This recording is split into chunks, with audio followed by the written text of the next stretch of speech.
ABC News foreign correspondent, my colleague Raf Sanchez in Ashdod, southern Israel. Raf, just take us through what you're seeing and hearing. Well, Nicole, that midnight deadline is upon us, and there is a sort of eerie calm here in southern Israel. We don't know at this point whether this is the calm before the storm, but I can tell you at this time yesterday, we were hearing very, very loud explosions out of Gaza, percussive thumps that were shaking the glass even where we are here. It is possible that Israel feels that it has sufficiently softened up, as it were, Hamas's positions inside of Gaza now from the air, and that it is calling off its air campaign and beginning to move its ground forces in. But it may also be that this deadline for the civilian population of the northern half of Gaza to move is not necessarily the same as the military deadline for Israeli forces to start rolling in. So a couple of things here. Prime Minister Netanyahu appeared about 2.5 hours ago on Israeli television, a previously unscheduled set of remarks. Unusual for him to appear at this time on a Friday night when Shabbat is already upon us, and a lot of people across Israel assumed that the Israeli leader was appearing to address the nation and announce the start of this ground offensive inside Gaza. Instead, he sort of rallied the country. He used a lot of rhetoric about his determination to smash Hamas, but that announcement that the ground offensive had begun did not come. We did learn, Nicole, earlier on that Israeli special forces have been operating on the other side of the Gaza border earlier on today. The Israeli military says a covert unit engaged in firefights with Hamas militants on the other side of the border, but also said that they were looking for any sign as to the location of the hostages, that they were gathering evidence inside Gaza. We don't know exactly what that means, whether they were seeking to capture Hamas officials who might have information, whether they were physically scoping the area, trying to understand where the tunnels are, where we think that these hostages are being held.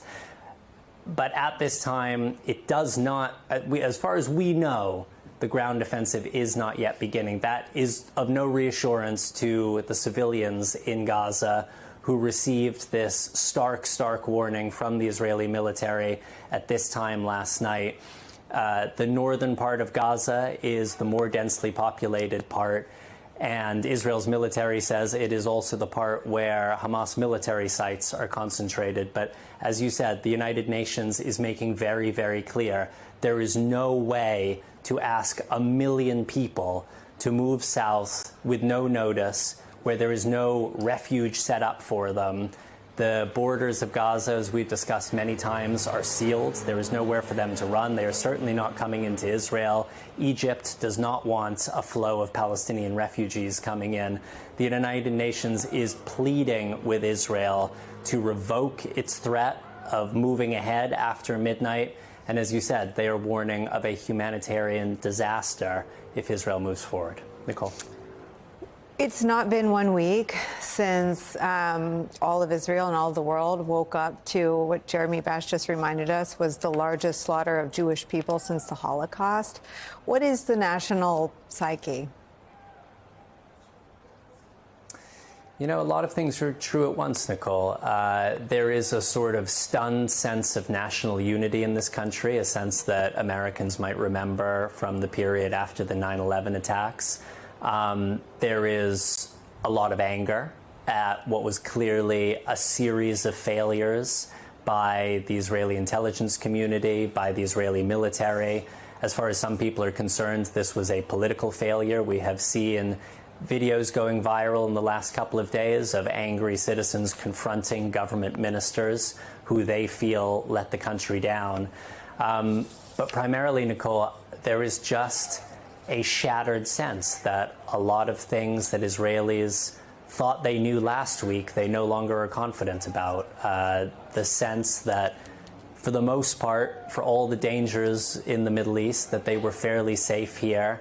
The sense that the problems inside Gaza could be kept on the other side of the fence, that it was possible to look in another direction and pretend that there wasn't a strip of territory run by a group committed to the destruction of this country. So there is deep, deep scarring, and people in this country sometimes talk about epigenetics, the idea of inherited trauma. You know, many people in Israel are the descendants of Holocaust survivors. They're interested in knowing what are they carrying physically from their grandparents, from their parents, and I think there's a lot of new trauma being etched in these days. Nicole? You know, I mean, to a person, every mother or daughter or uncle of a, I've mostly been speaking with with family members of hostages, has said, I'm not political. I just wanted peace. I've always thought that my government should make peace. But now I feel differently. But I also hear what you're talking about, this feeling of just being shattered, of everything that and security is usually an illusion anyway. I mean, we woke up to a heightened threat level in this country, and I think people are grappling with the illusion of safety and the illusion of security. And I wonder how the leaders there are being respectful of that, or is it sort of all being harnessed to support whatever happens next? It's a really good question, Nicole. The rhetoric from Prime Minister Netanyahu is of a leader who is trying to wrap himself in the mantle of a war leadership. He did actually today speak to some of the families of people who have been taken hostage, which is interesting because, as you say, it's been a week now. President Biden, despite having far fewer of his citizens captive in Gaza, cleared out a very large chunk of presidential time, which you know is the most valuable commodity in Washington, to talk to the families of American hostages. And Prime Minister Netanyahu did that today. He is obviously a man who has his plate full. But I got to tell you, Nicole, no one has sketched out what the day after looks like in Gaza. Right. It is one thing to get up and give a speech and promise massive retaliation and promise that Hamas will be smashed. But there will still be 2 million Palestinians inside of Gaza on the other side of this war, potentially with, you know, a very serious loss of life. But no one has been able to explain what the plan is. Is Israel truly going to go back in and reoccupy Gaza, a territory that it left back in 2005? Is it going to try to install the Palestinian Authority, the sclerotic, almost universally despised Palestinian Authority that is sort of in control in the West Bank?